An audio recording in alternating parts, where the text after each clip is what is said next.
Many people, myself included, didn't necessarily grow up seeing characters in their favorite movies, television shows, and even books that looked like them. Now, that's all about to change because Scotiabank created the book The Hockey Jersey with author Jael Richardson and 12-year-old Eva Perron, who is a hockey player herself and just happens to be the daughter of broadcaster and Cityline host Tracy Moore. Both of them join me now to talk about the project. How are you guys? Good. We're great. Thanks Thank for having us. We appreciate it. Of course, we're so happy to have you on. So let's start off talking about the book. What is it about and how did the idea come about? So the book is basically about how hockey is a game for all and how everybody can play hockey and how everybody comes together and playing hockey. And just to add to that, the hockey sweater was, sort of the Canadian book that you read your kids that were into hockey. It was all about Leafs versus the Habs and having the wrong jersey. Well, the hockey jersey, which is the book Eva worked on, is all about, oh, there's a bad glare, is all about the same sort of thing, but an inclusive hockey team. And Jael, the author, reached out to me to see if my kids would be interested in taking part. I think she envisioned a little girl of color sort of informing and consulting on this book to give her more information about how hockey works and the vibe in the locker room. And you even did a video for her. What was the video on? So in the middle of the summer, I put on all my gear in the backyard to show her like how everything fits, how everything goes, the order you put on everything on. So yeah. And we also, you helped a bit with the names, use the characters in the book, so it was inclusive, as well as the French translation. So it was a great opportunity. Yeah, It is. It really is. And I mean, I could name a million reasons why this project is so important. But I mean, our listeners don't want to hear that from me. They want to hear from you. So why don't you tell us why it's so important? So it's very important because basically like people or like kids like me of color who have never seen themselves represented in books need more books like this to show that they can play hockey too. They can do anything too, If you can see it, you can be it. And I think it's important for kids to see in a sport that's predominantly white that they belong there too. There's room for everyone. Yeah, and speaking of that, Eva, so I know you grew up watching your dad play hockey, but how did it feel for you as a colored girl getting into the sport? And let's be honest, as Tracy, as you just said, it hasn't been that diverse over the years. So Eva, how did that feel for you? So usually I'm like the only kid of color on my team. So it's always kind of weird, like you're a bit different. I have a good experience, right? Everything's good. Knock on wood. But but like I definitely like wish there were more representation of people like me in hockey, because like if I didn't have my dad, I probably wouldn't be playing hockey. Yeah, and why do you think that is? Because I wouldn't see because without my dad, I don't see many other people like that are people of color playing hockey. So I'd be like, oh well, like that's not exactly where I belong. So I wouldn't even be playing or even inspired by my dad, because my dad had a rough experience playing hockey. So I like without him, like I don't think I'd be playing hockey at all. Yeah, and on that note, you mentioned that you had a good experience. Would you have any advice for little colored kids who maybe don't have the best experience? If you don't have the best experience, like it's not at all your fault. Like you should definitely keep playing hockey, keep doing what you love. But like if it's something, if the sport is really like bringing you down, just like switch leagues, do something else. Because like toxic hockey teams, like that's not a good thing. Like you have to find your place, and maybe like I know it's like a big deal to switch, but you just have to make a change, because it's really, or like it's not even your like fault that you have to make that change, but you have to. Yeah, it's You have to protect your own mental health. And I think that's an important lesson for you to know. Like if things were not 100% right in her league, we would go to another league. We don't want to quit hockey. And we've heard terrible things about toxic hockey culture, but we want to find a place where they belong. Their league has been awesome right from the get-go. And when it's not awesome, if that ever happens, then we will have to shop around for another league. So that's a good point. Yeah, and with that being said, I feel like this goes so much beyond hockey. And Tracy, I'm sure you've encountered so many things over the course of your career. So I feel like this opens up a much broader conversation as well. Yeah, I mean, these kids are not immune to everything their father and their mother has gone through. And the conversations that we have in the outside world are conversations that start at our kitchen table. So we don't hold issues of race or gender or inclusivity away from our kids. That kind of stuff is discussed in the house. And I think both Eva and her brother have a pretty good sense of who they are and how the world works without stripping them of all their innocence. They get it. So if I think these are conversations everyone should have with their kids, not just Black people, not just brown people, not just Asian people. White folks need to speak to their children about how the world works and how their kids move through the world so that they understand their privilege. They might understand their socioeconomic privilege like my kids do.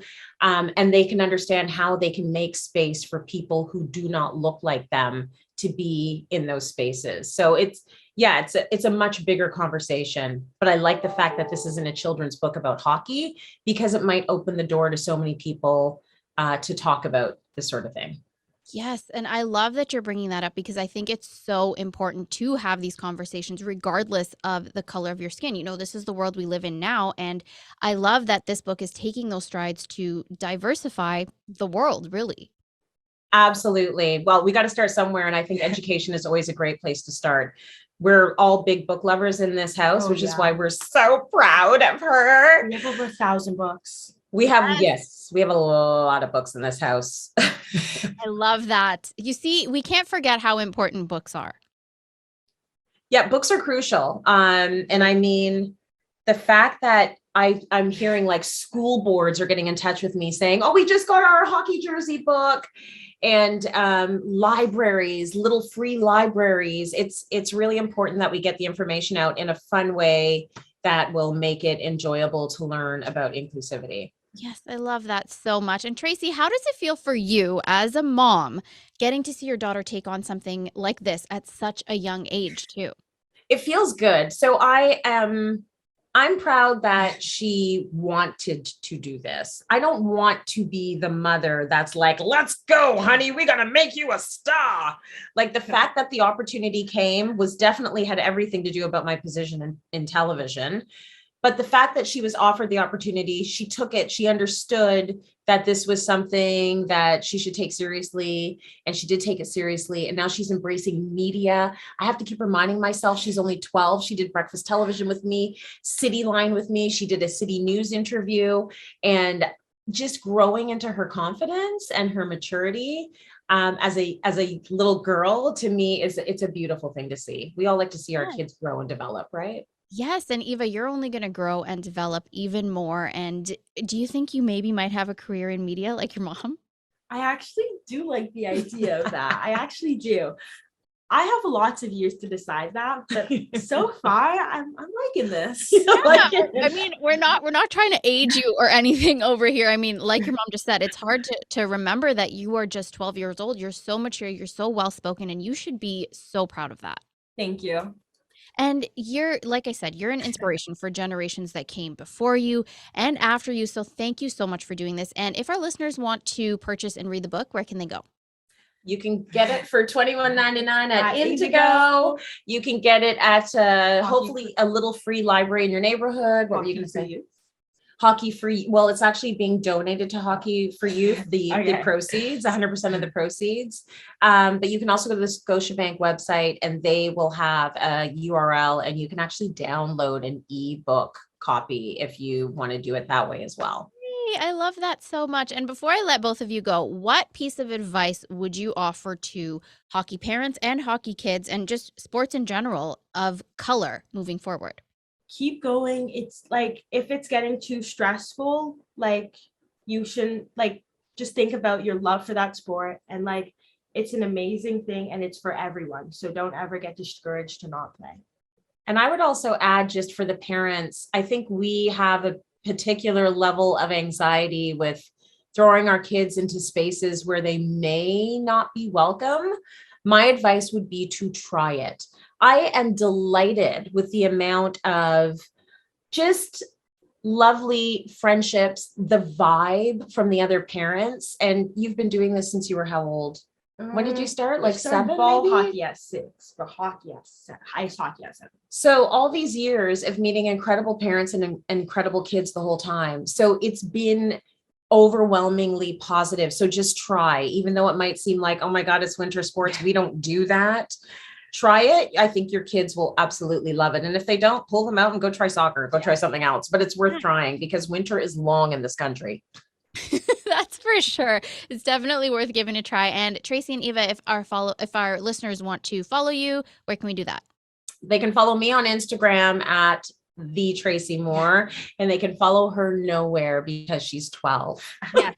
I love that. Thank you so much. You know, it's actually funny. We were talking about kids and social media. So I just want to touch on that just a tad. Do you think that you will allow Eva to have social media, and would it be monitored by you, or how do you think that would work? I don't know what to do, man. Like, I think that I think that we have to understand that we're living in a digital world, and I don't want them to be removed from the culture or the common discourse.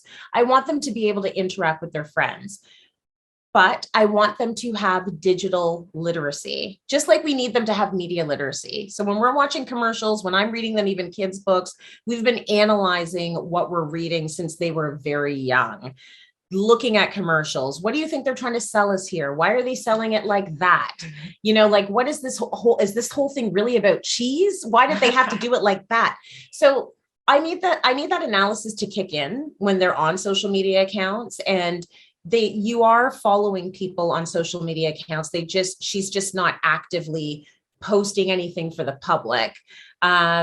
She's interacting with her friends with these platforms. And when she gets old enough to actually post things, the conversation will have to continue about the responsibility and the accountability of whatever you post on these internets, because it's forever. And I want them to be responsible citizens, and I want them to be kind. So it's a real struggle, I think, for parents, but it's an ongoing conversation that started way before any of these digital platforms anyways. So it'll just continue to happen. Yes. Thank you both. Thank you both so much for that. The hockey jersey, you can purchase it now at Indigo. And Eva, you know, you definitely got to post about this when you are allowed on social media. 100%. Thank you guys so much for joining me. Thank you so much. You appreciate it.